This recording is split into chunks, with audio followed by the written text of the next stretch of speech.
সুবহানাল্লাহ ওয়ালহামদুলিল্লাহ লা ইলাহা ইল্লাল্লাহ জুরে লা ইলাহা জুরে লা ইলাহা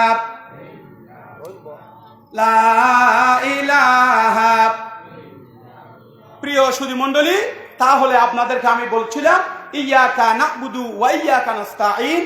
এই সংক্ষিপ্ত সময়ে আমরা সর্বশেষ যা কিছু বুঝলাম, আল্লাহ পাকের আমাদেরকে গোলামি করতে হবে জীবনের সর্ব অবস্থায়। সর্বশ্রেষ্ঠ গোলামি হচ্ছে নামাজ। সর্বশ্রেষ্ঠ গোলামি কি? নামাজ। সবাইকে বলতে হবে শ্রেষ্ঠ গোলামি কি? কিয়ামতের দিন সবচেয়ে মানুষ বেইজ্জত হবে, অসম্মানিত হবে, লাঞ্ছিত হবে, বঞ্চিত হবে এই যারা নামাজ নামের শ্রেষ্ঠ ইবাদত যারা করে নাই। এই কথাটি বলেই আমি আলোচনা শেষ করে দিতে চাই। আল্লাহ রাব্বুল আলামিন বলেন,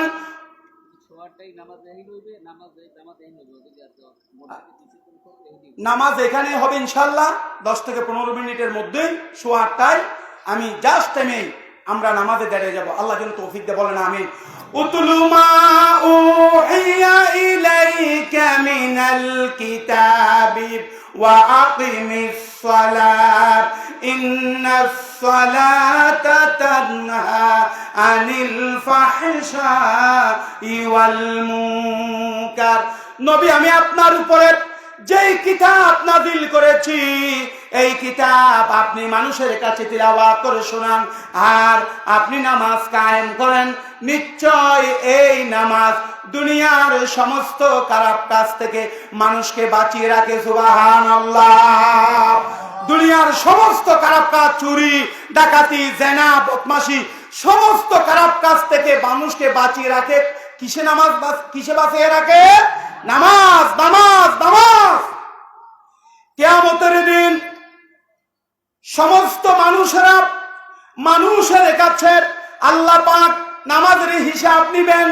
কিন্তু যারা বেনামাজি ছিলেন আল্লাহ পাক তাদের সম্পর্কে বলেছেন, ইয়াউমা ইউকশাফু আন সাকিয়ু ওয়া ইউদাউনা ইলা সুজুদি ফালা ইয়াস্তাতিউন।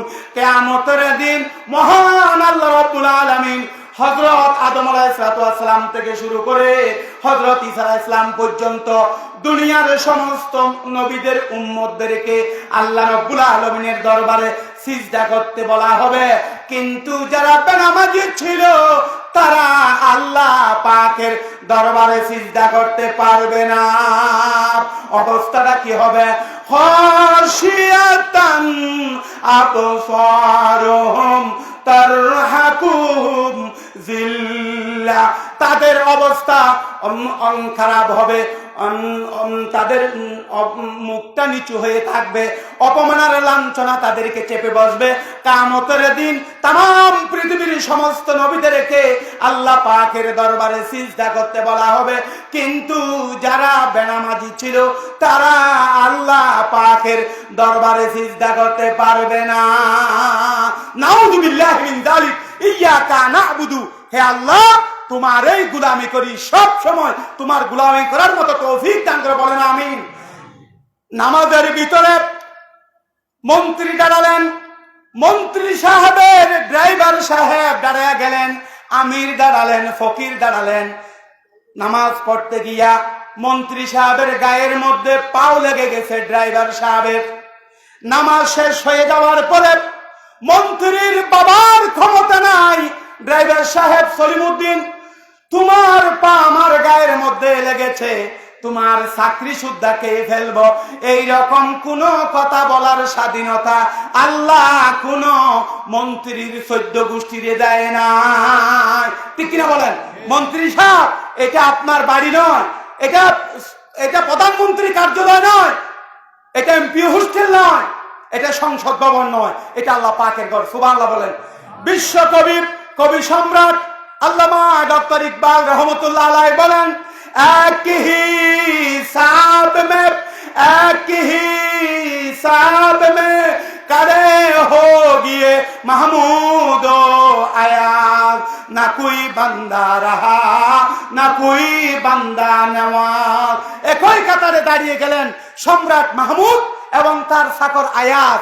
এখন সম্রাট মাহমুদ নাই, চাকর আয়াজও নাই, দুইজনেই আল্লাহ পাকের গোলাম হয়ে গিয়েছে। সুবহানাল্লাহ। সুতরাং আজকে নামাজ থেকে বিরত রাখার জন্য আমার দেশের মসজিদকে, আজানকে নিয়ে কটূক্তি করে, মসজিদকে নিয়ে কটূক্তি করে বিশ্বকবি আল্লামা ইকবাল রহমতুল্লাহ আলাইহি বলেছেন, মাগরিব কি ওয়াদি উমর, মাগরিব কি ওয়াদি উমর, গুড়ি আজা হামারা, তমতানাতা কিসি সে হাই সাইল রাওয়া হামারা। পতিচ্ছে পরিচ্ছে ইতরে বাতাসে অক্সিজেনে সর্বত্র ছড়িয়ে পড়েছে আশহাদু আন্না মুহাম্মাদান আবদুহু ওয়া রাসূলুহু, আশহাদু আন্না মুহাম্মাদ রাসূলুল্লাহ। এটাকে স্টপ করে দিবে, থামিয়ে দেওয়ার মতো ক্ষমতা আল্লাহর আকাশে কারণ নাই, আল্লাহর জমিনেও কারণ নাই। কথা ঠিক কিনা বলে? আজানকে স্তব্ধ করে দিতে চাও, নামাজকে স্তব্ধ করে দিতে চাও। ভাইরা আমার, সর্বশেষ যে কথাটি বলে আমি আলোচনা শেষ করে দিতে চাই, সেই কথাটি হলো এই নামাজ পড়তে হবে, এই গোলামি করতে হবে, এই ইবাদত করতে হবে, এই নামাজ পড়তে হবে, জামাত বন্দী হয়ে নামাজ আদায় করতে হবে। এই কথাটি বলে আমি আলোচনা শেষ করে দিতে চাই। আল্লাহর নবী জীবনের সর্বশেষ ওয়াক্ত নামাজটুকু তিনি জামাত বন্দী হয়ে আদায় করেছেন। আহারে প্রচন্ড জ্বর, প্রচন্ড জ্বর। দুইজন সাহাবীর কাঁধের উপর বার করে আল্লাহর নবী মসজিদে নববীতে প্রবেশ করলেন। জামাত বন্দী হয়ে তিনি নামাজ আদায় করলেন।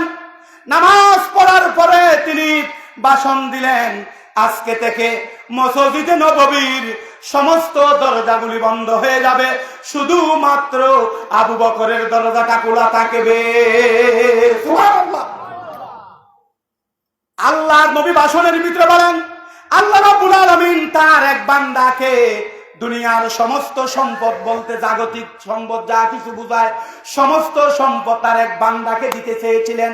সমস্ত সম্পদকে অপেক্ষা করে তিনি মাবুদের সামনে দেখা করার প্রস্তুতি নিয়েছেন।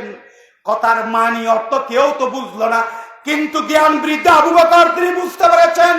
আল্লাহ রাব্বুল আলামিন এই পৃথিবীতে সমস্ত সম্পদ একমাত্র আল্লাহর নবীকেই তিনি দিতে চেয়েছেন। সমস্ত সম্পদকে অপেক্ষা করে তিনি মাবুদের সামনে দেখা করার প্রস্তুতি নিয়েছে। কথার মানে হলো আমরা নবীর পিছনে জামাত বন্দী হয়ে নামাজ পড়া থেকে জনমের মতো বিদায় হয়ে যাব। আল্লাহর নবী নামাজ ভাষণ শেষ করলেন, হুজরা মুবারকে তিনি প্রবেশ করলেন। একবার হুঁশ একবার বেহুশ, একবার হুঁশ আর একবার বেহুশ। হুঁশে এসে বলেন, আয়েশা রে এখন কোন সময়? হযরত আয়েশা বলেন, হুজুর মসজিদে নববীতে এশারের নামাজের জন্য আযান হয়ে গেছে। সাহাবায়ে কেরাম অনেক সময় আপনার জন্য অপেক্ষা করে। আমার আব্বা আবু বকরের ইমামতিতে জামাত শুরু হয়ে গেছে। সুবহানাল্লাহ। আল্লাহর নবী বলেন, আয়েশা রে আমার মাথাটুকু একটু উঁচা করে ধরো। আল্লাহর নবী হযরত আয়েশার কাঁধের উপরে বার করে মসজিদে নববীতে জামাতের দৃশ্য দেখলেন, আবার তিনি শুয়ে পড়লেন। হযরত আয়েশা লক্ষ্য করেন আল্লাহর নবীর দুই চোখ দিয়ে বেয়ে বেয়ে পানি পড়ে। আয়েশা প্রশ্ন করেন, ইয়া রাসূলুল্লাহ, নামাজের দৃশ্য দেখে, মসজিদে নববীতে নামাজের দৃশ্য দেখে আপনার চোখে পানি কেন? নবীজি বলেন, আয়েশা রে এটা কোনো দুঃখের পানি নয়, এটা হলো তৃপ্তির পানি। এই যে মসজিদে নববীতে আমি জামাত বন্দী হয়ে নামাজ পড়তে দেখলাম, এই জামাত কায়েমের জন্য তাইফের ময়দানে আমার রক্ত রঞ্জিত হয়েছে, উহুদের ময়দানে আমার দমদান মুবারক শহীদ হয়েছে, সাহাবায়ে কেরাম জীবন দিয়েছেন। আমি যে নামাজ পড়তে দেখেছি, এইভাবে কিয়ামত পর্যন্ত এই পৃথিবীতে যত মানুষ আসবে সমস্ত মানুষগুলি এইভাবে করে জামাত বন্দী হয়ে নামাজ আদায় করবে। লা ইলাহা ইল্লাল্লাহ, লা ইলাহা ইল্লাল্লাহ, জুড়ে লা ইলাহা। সময় শেষ হয়ে গিয়েছে প্রিয় সুধী মণ্ডলী, সময় আছে 1 মিনিট।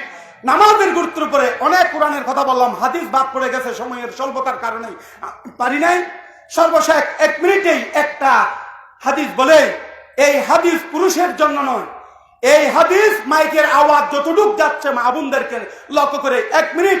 ওয়ান আবি হুরায়রা রাদিয়াল্লাহু তাআলা আনহু قال قال رسول الله صلى الله عليه وسلم المرأة إذا صلت خمسها وصامت شهرها وأحصنت فرجها وأطاعت بالها فلتدخل من أي أبواب الجنة شاءت متفق عليه। বুখারী মুসলিম শরীফের ভিতরে এই হাদিস আছে। প্রখ্যাত সাহাবী হযরত আবু হুরায়রা রাদিয়াল্লাহু তাআলা আনহু থেকে এই হাদিস বর্ণিত। তিনি বলেন, নবী করিম সাল্লাল্লাহু আলাইহি ওয়াসাল্লাম বলেছেন, এই পৃথিবীর মা এবং বোনেরা, মুমিন মা এবং বোনেরা যদি 4টি কাজ করে, কয়টা কাজ? 4টি। মা বোনদেরকে পৌঁছায় দিবেন, এই হাদিস পৌঁছায় দিবেন। যদি 4টি কাজ করতে পারে দুনিয়াতে, জান্নাতের সংখ্যা 8টি, যেই কোনো জান্নাত দিয়ে তারা প্রবেশ করতে পারবে। সুবহানাল্লাহ বলেন। আল মারাতু ইযা সাল্লাত খামসাহা, নাম্বার 1 তারা 5 ওয়াক্ত নামাজ পড়বে। সুবহানাল্লাহ বলেন। নাম্বার 2 তারা 2 নম্বরে আল মারাতু ইযা সাল্লাত খামসাহা ওয়া সামাত শাহরাহা, নাম্বার 2 নম্বরে তারা রমজান মাসে রোজা রাখবে। নাম্বার 3 ওয়াহসানাত ফরজাহা, তারা তাদের সতীত্বকে রক্ষা করবে। নাম্বার 4 নম্বরে তারা ওয়াইতাআত বালাহা, স্বামীর আনুগত্য করবে। 1 নম্বরে তারা নামাজ আদায় করবে, 2 নম্বরে তারা রমজান মাসে রোজা রাখবে, 3 নম্বরে তারা নিজের সতীত্বকে হেফাজত করবে, 4 নম্বরে তারা স্বামীর আনুগত্য করবে। এই 4টি কথা বলার পরে নবী করিম সাল্লাল্লাহু আলাইহি ওয়াসাল্লাম বলেছেন, ফালতাদহুল, সেই মহিলাটি যেন প্রবেশ করো মিন আইয়ি আবওয়াবুল জান্নাহ, 7 জান্নাতের 8টি দরজার যেইটা মন চায় সেইটা দিয়ে যেন সেই মহিলা প্রবেশ করতে পারবে। সুবহানাল্লাহ বলেন। সুতরাং আমি যা কিছু বলেছি, ইয়াকা নাবুদু ওয়া ইয়াকা নাস্তাইন, that we worship and died at we seek, জীবনের সর্বাবস্থায় গোলামি করতে হবে। আমার সাথে একসাথে হাত তুলে সবাই ওয়াদা করেন, হে আল্লাহ। সবাইকে বলতে হবে, হে আল্লাহ, হে আল্লাহ, যতদিন পর্যন্ত মলকুল মউত আমাদের মাথার শিয়রে উপস্থিত না হচ্ছে, ফরজ নামাজ, ফরজ রোজা আমরা ছেড়ে দেব না, আমরা ছেড়ে দেব না। হে আল্লাহ, এই ওয়াদা যেন আমরা যেন পালন করতে পারি, এই তৌফিক তুমি আমাদেরকে দাও। বলেন আমিন। আমি তুমি বলেন আমিন ইয়া রাব্বাল আলামিন। ওয়া মা তৌফিক ইল্লা বিল্লাহ। আসসালামু আলাইকুম ওয়া রাহমাতুল্লাহ। সবাই কাতারবন্দি হন।